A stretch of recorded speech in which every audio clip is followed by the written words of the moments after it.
रात्रंदिवसा देवा तुमची मूर्ती ध्यानात, त्याचा लागेना अंत, त्याचा लागेना अंत. स्वप्नात आले माझ्या गुरुदेव दत्त, स्वप्नात आले माझ्या गुरुदेव दत्त.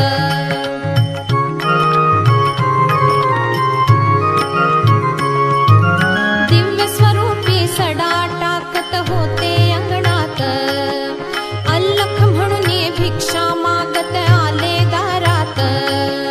दिव्य स्वरूपी सडा टाकत होते